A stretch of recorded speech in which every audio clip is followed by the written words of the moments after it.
السلام عليكم ورحمة الله وبركاته. كسر برنامجكي إسبدل تو النبي موسى عليه السلام يفرعون قصدي وين إذا دحمرتين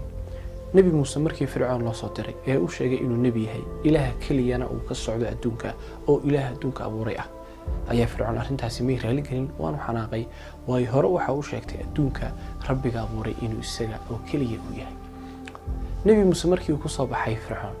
فرعون وكقادم واي waxaan fircoon uu ballan qaaday in maalin la isugu soo baxo maalin lagu tijaabin doono runta uu sido ama xaqnimada waxa uu sido fircoon waxa uu dalbaday saxara wixii adduunka joogtay saxara markaan leeyahay taad moodaysa ma aha saxara waxaan u jeedaa waa musixiriin waa dad falalow ah sixirka yaqaan wixii saxara adduunka joogtay uu fircoon dalbaday halay keeno meel walba la tag la soo urur wixii saxara la heli karay meel baa la keenay nabi muuse waa loo yeeray maalintii ballanku ahaa la isugu yimid dadku waa ay isugu soo baxeen waxa la daawanayaa dhacdadan aadka u weyn ee taariikhiga ah nabi muuse calayhi salaatu wasalaam dadkii saxarada ah waa uu la hadlay intaanu la hadlay saxaradii fircoon bay la hadlayeen waxay leeyihiin haddaanu ka badin fircoon oo muuse maxaa abaal marintaaydu ay tahay fircoon wuxuu ku yiri abaal marintiina waxa ay tahay waxaan idinka wada dhigay dad ii dhow oo wada wasiir midhan ah aad bay u farxeen arrinkii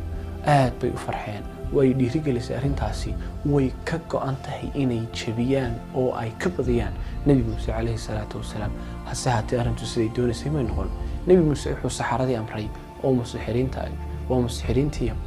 inay ulahoodii tuuraan ul ayuu nin waliba u sitay ushii buu tuuray ulihii masas bay isu bedeleen nabi muuse calayhi salaatu wasalaam ushii uu sitay isaguna uu tuuray ushii dhexda intay ka gashay bay dhammaantoodooda jarjartay raggii musixiriinta way yaabeen arrin aad u khatar badan baa hor yaalla waxay halkii ku yaqiinsadeen waxaana sixir maaha wax indhasarcaada maaha waa awood xagga ilaahay ka timid subxaanahu wa tacaala halkii bay dhammaan shahaada ku qabsadeen ilaahay bay dhammaan halkii ku wada rumeeyey way islaameen fircoon arrintii kama helin waa u xanaaqay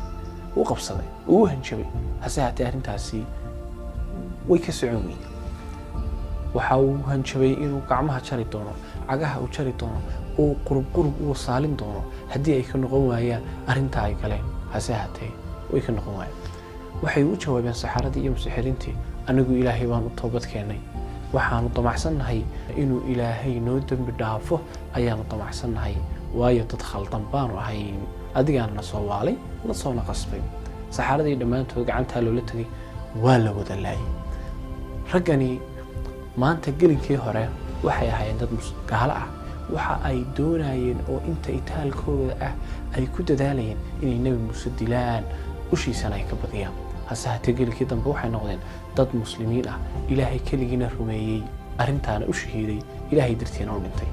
intaas ayuu iimaanku u dhexeeya nin dadkii wanaagsanaaye fiicnaaye wuxuu odhan jiray iimaanku haddii qalbiga uu galo mucjisooyin buu sameeyaa iimaanku waxa saxaabadii ka soo kaxeeyay dhulkii ay ku barbaareen wadankii ay ku koreen magaaladii Makka ay jeclaayeen ee keenay magaalo Madiina magaalo aan waxba ku lahayn waa iimaanku waxa adkaysiga iyo dulqaadka aad ka u weyn siiyay saxaabadii islaamtay bal bilaal eeg kolba dhagax badhkada laga saaraya kul inta saxaraha la geeyo markaas wuxuu leeyahay axadun ilaahay baan kaligii aaminsanahay ilaahay baan kaligii caabudaya yaa ka maarmi kara iimaan yaa ka maarmi kara ilaahay iimaanku waa shayga dhadhanka macaan u sameeya nolosha iimaanku waa shayga tusa qofka wadada xaq ah waxa laga rabo meesha uu ku guuleysanayo iyo meesha uu ku hoogayo iimaanku waxa qofku u sheega cidda uu xiriirinayo iyo cidda uu culaadinayo iimaanku mar walba isaga ka horeeya camalka saalixa waa cibaadadan u jeeday isaga ka horeeya oo qofku haddaanu ilaahay rumaysnayn camalkiisu ansixi maayaba sidoo kale qofku haddii aanu iimaankiisu dhisnayn ku dhiirin maayo cibaadada saxaabadu waxay oran jireen markaanu yaryarayn rasuulku calayhi salaatu wasalaam wuxuu nagu tarbiyadeyn jiray oo nagu korin jiray iimaanka jacaylka iimaanka qalbigaaga ayuu ku beeri jiray iimaanka markaas anagu iimaankaygu dhisan yahay ayaan quraanka baran jirnay iimaanka horeeya quraanka ayaa ka dambeeya iimaanku waxa dadka kor u qaada ilaahay wuxuu leeyahay yarfac illaahu alladhiina aamanuu minkum ilaahay kor buu u qaada dadka iimaanka leh iyo dadka cilmiga u saaxiibka ah iimaanku waxa keensanaya inuu qofku uu mar walba istareensiyo inuu ilaahay ku garab jiro ilaahayna aanu hoojinayn ciduu ku garab jiro haddaba qofka mu'minka ah ama iimaankiisu uu wanaagsan yahay, iimaankiisu uu toosan yahay, waa qofka astaamahan soo socda leh. kow, waa qofka mar walba ilaahay tala saarta, mar walbana ilaahay kaalmo weydiista. qofka dhibaatooyin baa soo mari kara, arrimo adag baa soo mari kara, waqti aad u adag baa u iman kara. qofka kolba waxaa lagu kala badiyaa horumarkuna uu ku imaadaa ama guushu ay ku timaadaa qofku kolba siduu ilaahay talada ugu dhiibto, mar walba qofku siduu ilaahay uu kaalmada u weydiisto. waayo qofku ilaahay u kaalmeeyey wax hoojinaya haba yaraatee ma jiro. nebi muuse calayhi salaatu wasalaam ayaa maalin maalmaha ka mid ah ayaa wuxuu weydiinaya ilaahayow waa ayo dadka aad jeceshahay, dadka adiga ku ehelka ahi waa ayo dadka adigu aad soo dhawaysaa. ilaahay baa ugu jawaabaya, waa dadka ay baridatay gacmahoodu wax dhib ah aan samaynin, dadka aan dhimin, waa dadka quluubtoodu ay daahirka tahay, waa dadka marka la arka aniga la i xasuusto, marka aniga la i xusaayana iyaga la xasuusto, waa dadka sida shimbiraha iyo habar dugaag ay ugu ordaan ama ay ugu soo hoydaan guryahooda oo ay dhibaatooyinka kaga gabadaan guryahooda. aniga waa dadka u soo hoyda xuskayga iyo dikrigayga iyo ammaantayda. waa dadka naftooda darqiya marka ay naftu ay diidan tahay, waa dadka waysada ku xeel dheeraada marka ay dhaxanta tahay. dadkaasi waa dadka ilaahay uu doortay, waa dadka ilaahay jecel yahay. waa sida ku soo arortay afarkaas nebi muuse laga soo wariyo calayhi salaatu wasalaam, inuu qofku hada mar walba qof ilaahay isu hoos dhigaya, qof ilaahay mar walba muujinaya inuu u baahan yahay. qofkaas waa qof ilaahay isu dhuldhiga, qof ilaahay mar walba barya, qof ilaahay mar walba ku xidhan weeye. waxaa ka mid ah waa qofka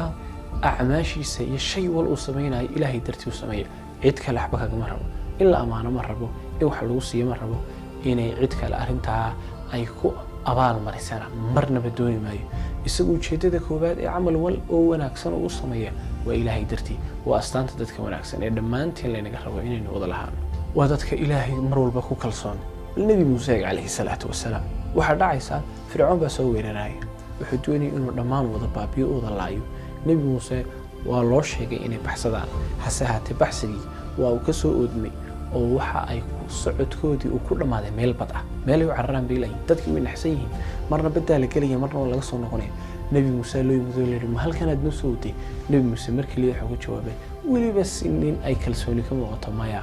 ilaahay baa ila socda, jid wanaagsanna isaga ay tusaaya.